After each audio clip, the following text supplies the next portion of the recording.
Mukhang nandun naman si PRRD sa kasiyahan sa Davao.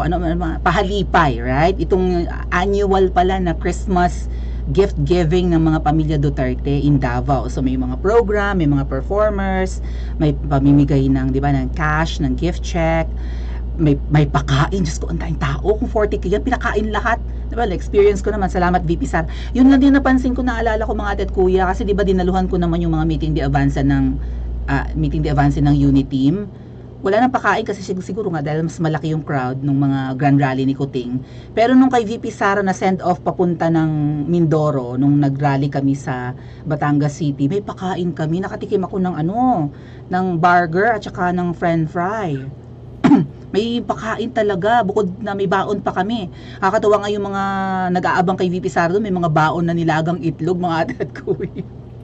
Uy, naalala ko rin nung inauguration ni Kuting. Nandun din sa mga ilalim ng puno yung ibang mga supporters niya. O may mga baon din nilagang itlog.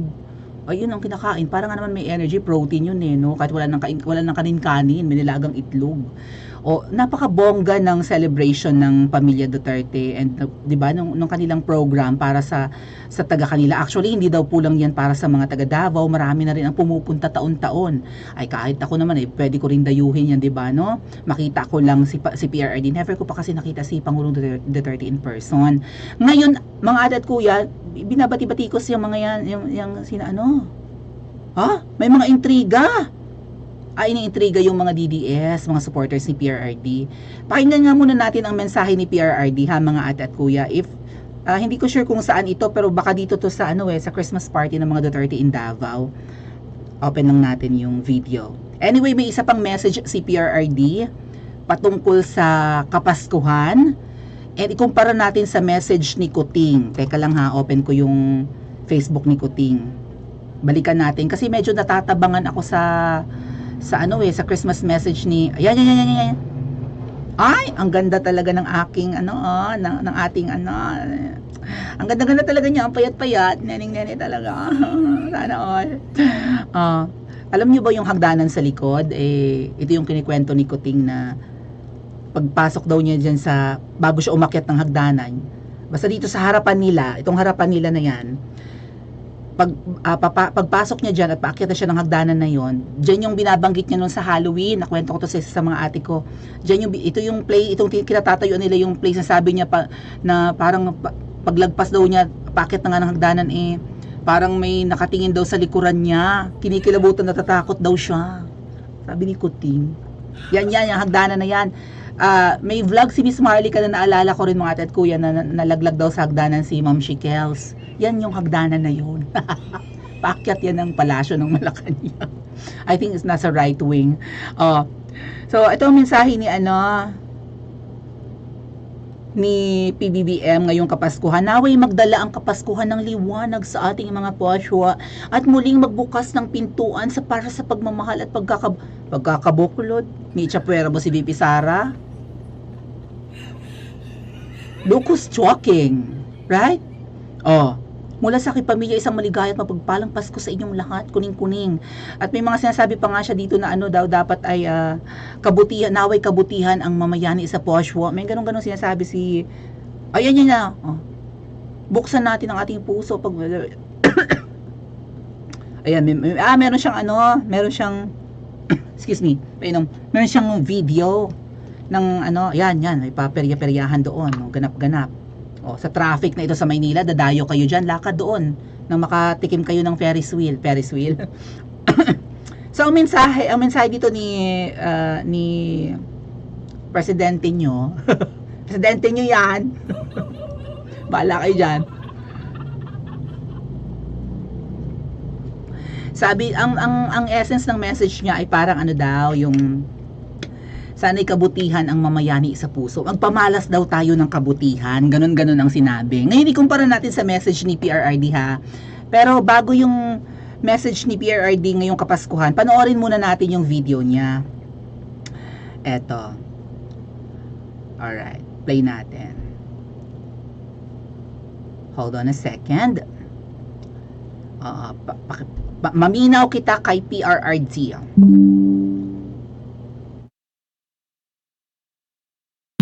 Parente, Mutabang, naay katabang o walay katabang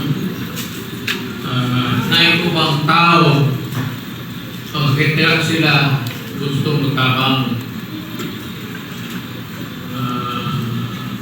mo ni karon na atay parte dumanig gusto namong tabangan cancer patients o kaning mga balay dengupan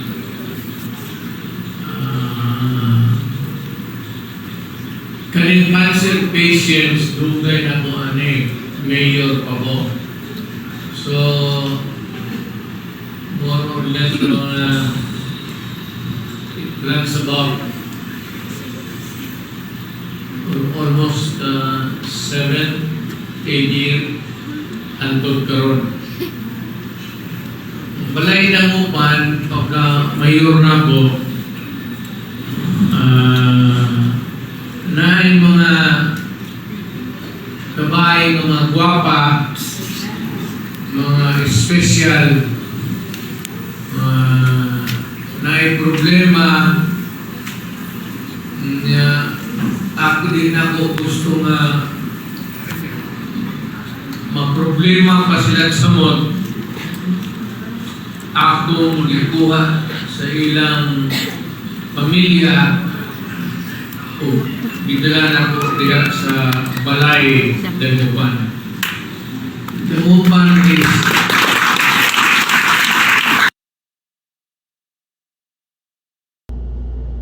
ano yung balay Dagupan? Dagupan, di ko na-gets. Pero parang ang sinasabi ni PRRD, matagal na nilang program yung tinutulungan yung mga cancer patients. Tama ba mga ate at kuya? Tinutulungan nila mga cancer patients for like 7 or 8 years na. Mayor pa lang si PRRD. Well, yan yung recent video ng ating dating Pangulo. Pero kung ikukumpara natin yung message ni President Marcos Jr. na dapat daw ay 'di ba? Sana kabutihang asal ang ilabas something. Oo, ganoon naway kabutihang asal magandang ugali ang 'di ba ang isa puso ng mga Pilipino or gawin ng na-vlog natin niya kahapon. Sabi ko nga medyo sabaw yung message niya.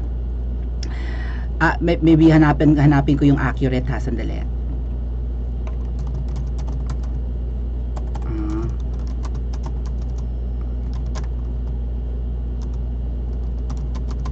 Tingnan natin kung mahahanap ko. Ay, Diyos ko po. Anyway, hindi ko makita. Anyway, basta ganun yung kanyang gustong sabihin. Na dapat mamayani daw ang mabuting pag-uugali. Sabi ganun sa mga puso ng mga Pilipino. Yun ang sinabi. Kumpara natin sa message ni PRRD nung siya'y nakaupo pa. Kasi nasasabawan talaga ako sa sa 2023 Christmas message ni Kuting. Ito yung message ni PRRD. This was in when? 2015? Mayor pa lang siya, hindi pa siya pangulo nito mga ate at kuya. Disciplina Duterte, December 21st, 2015. 2016 siya tumakbo di ba? Mag-i-end yung kanyang pagiging mayor ng Davao ng mga I think 2016. Like mga hanggang June 30, right? Mga ganon.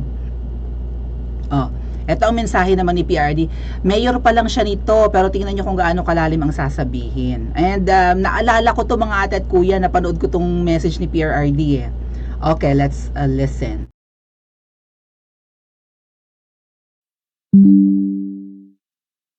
Alam ninyo, ako'y tao lamang. Kaya binabati ko pa rin, Merry Christmas. Kayong mga durugista, magdanakaw, mga korap, mga kriminal, at yung nagpapahirap sa Pilipino.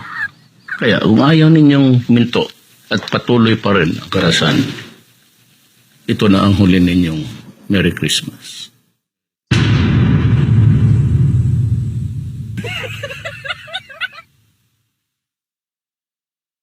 Alam ninyo, ako'y tao lamang. Kaya binabati ko pa rin, Merry Christmas. Kayong mga durugista, magdanakaw, mga korap, mga kriminal, at yung nagpapahirap sa Pilipino. Kaya kung ayaw ninyong minto at patuloy pa rin ang karasan, ito na ang huli ninyong Merry Christmas.